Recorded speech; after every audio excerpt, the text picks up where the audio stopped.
नमस्कार साथियों, मैं ओम प्रकाश स्वामी आपसे एक बार फिर जुड़ा हूं अपने चैनल अपना जगत के माध्यम से। इन वीडियोस में मैं हर रोज एक नई श्रृंखला लेके आने की बात आपसे कही थी। उसी के मुताबिक आज का ये मेरा अगला वीडियो है, जिसका शीर्षक है बच्चों की अवधारणात्मक समझ। बच्चा संप्रत्य को समझ पा रहा है कि नहीं पा रहा, बच्चा पूरे कंसेप्ट को क्लियर कर पा रहा है कि नहीं कर पा रहा। इस बात को लेकर आज मेरा एक छोटा सा विचार है जो आपसे साझा करूंगा मैं। और इसी में मैं आपको एक उदाहरण भी दूंगा जिसके द्वारा हम समझ पाएंगे कि किस प्रकार से कोई अवधारणा हमारी पूर्ण रूप से क्लियर नहीं हो पाती, बच्चा समझ नहीं पाता। हमने आज तक जब भी स्कूल जाते हैं, स्कूल जाते ही सबसे पहले प्रार्थना करते हैं। हमारा राष्ट्रगीत है वंदे मातरम। इसको लेकर जीके के प्रश्न की तरह, सामान्य ज्ञान के प्रश्न की तरह प्रश्न पूछे जाते हैं। हमारे प्रेयर में ही बहुत सारे ऐसे विधि विधान पहले लागू किए जाते थे और अब भी बहुत किए जाते हैं, जिनसे बच्चों का क्या है कि सामान्य ज्ञान का स्तर जो है तो थोड़ा बढ़े, इसके लिए प्रयास किए जाते हैं। प्रार्थना में ही बच्चों से प्रश्न पूछे जाते हैं। उन प्रश्नों का ही एक छोटा सा प्रश्न मैं आपके समक्ष पेश करूंगा और उस प्रश्न से रिलेटेड मैं सारी बात आपको आज बताऊंगा कि किस प्रकार से बच्चे की अवधारणा पूरे तरीके से, संपूर्ण तरीके से क्लियर नहीं हो पाती है, बच्चा समझ क्यों नहीं पाता है। एक प्रश्न हमेशा हम पूछते हैं कि हमारे राष्ट्रगीत वंदे मातरम कहां से लिया गया है, इसकी रचना किसने की। ये प्रश्न जब भी प्रार्थना में पूछा जाता है, हमारी एक बनी बनाई धारणा के मुताबिक हम बता देते हैं आनंद मठ उपन्यास से लिया गया है, बंकिम चंद्र चटर्जी द्वारा जो रचित है, उन्हीं के आनंद मठ उपन्यास से लिया गया है बंकिम चंद्र चटर्जी द्वारा। पहली बात तो बच्चे को यह भी पता नहीं कि उपन्यास क्या होता है।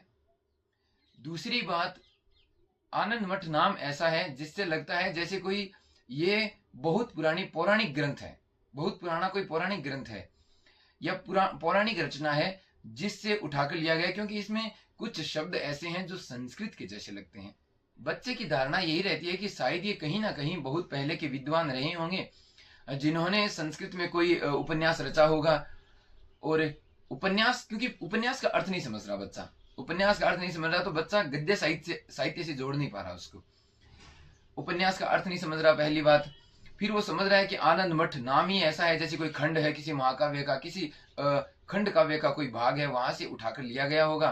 क्योंकि पूरा भारत बोलता है तो सीधी सी बात है, संस्कृत हमारी जननी भाषा रही है, तो वहीं का ये कोई भाग होगा हमारा जो राष्ट्रगीत है।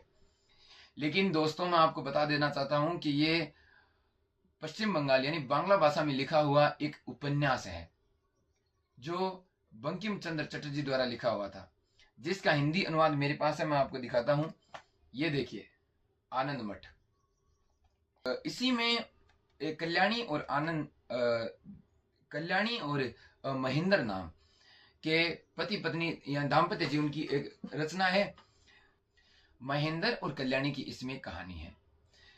ये दोनों जंगल में कहीं भटक जाते हैं, अपना घर छोड़कर चले जाते हैं, अकाल पड़ने के कारण अपना घर छोड़कर चले जाते हैं अपनी बच्ची को पालने के लिए। फिर उनको कुछ संत लोग मिलते हैं जो धरती की रक्षा करते हैं, धरती को वो जननी मानते हैं। उसी धरती की रक्षा करते करते जब महेंद्र को वो लेकर जाते हैं, तब वो इस हमारे राष्ट्रगीत का गायन करते हैं एक बार। तब महेंद्र उनसे पूछता है कि ये कौन सी माता है आपकी। तब वो कहते हैं कि हम सबकी एक ही माता है और वो है हमारी जननी माता। उसी को मद्देनजर रखकर हम ये गीत गाते हैं, जिसका शस्य श्यामलाम मातरम वंदे मातरम, यानी शस्य श्यामला यानी गेहूं के जैसा रंग है, ऐसा ऐसा ऐसा करके सारा कुछ इसका बखान है, जो कोई ज्यादा बड़ी बात नहीं है। लेकिन हमारे लिए ये बहुत बड़ी बात है कहीं ना कहीं, क्योंकि हम ये बनी बनाई धारणाएं हैं जिनको एक शिक्षक भी शायद पूरी तरह से समझा नहीं पाता होगा, या बच्चा नहीं समझ पा रहा है पूर्ण रूप से। उपन्यास का सबसे पहले अर्थ जानेंगे, उपन्यास होता क्या है। उसके बाद में उपन्यास में कहीं ना कहीं एक उपन्यास के ही पात्र के द्वारा ये गायन किया गया है, और उस गायन को हमारे पूरे भारत ने पूर्ण सहमति के साथ हमारा राष्ट्रगीत स्वीकार कर लिया है। बस यही एक छोटी सी बात थी। इसी एक उदाहरण के द्वारा मैं ये कहना चाहता हूं कि बच्चे को पूर्ण संप्रत्यय जब तक समझ नहीं आता, या बच्चा पूर्ण संप्रत्यय समझने की जब तक कोशिश नहीं करता, वो शायद कहीं ना कहीं एक जगह से भी अगर छूट जाता है, टूट जाता है, तो वो पूरा धागा उसका जुड़ नहीं पाता है उस एक अवधारणा को लेकर। तो मेरे कहने का मतलब यही है कि हम जब भी अध्ययन करें तो पूर्ण समग्रता के साथ अध्ययन करें, यानी हमको उसका पूर्ण कंसेप्ट, पूर्ण अवधारणा, संप्रत्यय समझना चाहिए, ताकि हम किसी बात को भूले नहीं, और जो चीज हमने समझकर हमारे मस्तिष्क में संग्रहित कर ली है, उसका शायद ही कहीं तोड़ हो सकता है, शायद ही वो कहीं निकल कर हमारे मस्तिष्क से बाहर जा सकती है। कभी भी आप विस्मृत नहीं हो सकते उन सारी समझ से, वो समझ हमेशा आपके दिमाग में बनी रहेगी। तो मेरे कहने का मतलब है कि आप अगर जब किसी शिक्षक से भी ऐसी नई अवधारणा पढ़ने की कोशिश करते हैं, या शिक्षक जब नई अवधारणा बताने की बताता है, तो उसको आप या तो पूर्ण रूप से ध्यान एकाग्र करके सुने, या फिर जब जहां आपको समझ नहीं है वहां पूछें। एक एक शब्दों का अर्थ जानना बहुत ज्यादा जरूरी है, जिससे आपका कंसेप्ट, आपका संप्रत्यय, आपकी अवधारणा पूरी तरह से समझ क्लियर हो सकेगी, साफ हो सकेगी, और आप एक बहुत बड़ी बौद्धिकता को प्राप्त कर सकते हो। आज का मेरा कहने का यही आशय था। इसी के साथ धन्यवाद, नमस्कार और थैंक यू।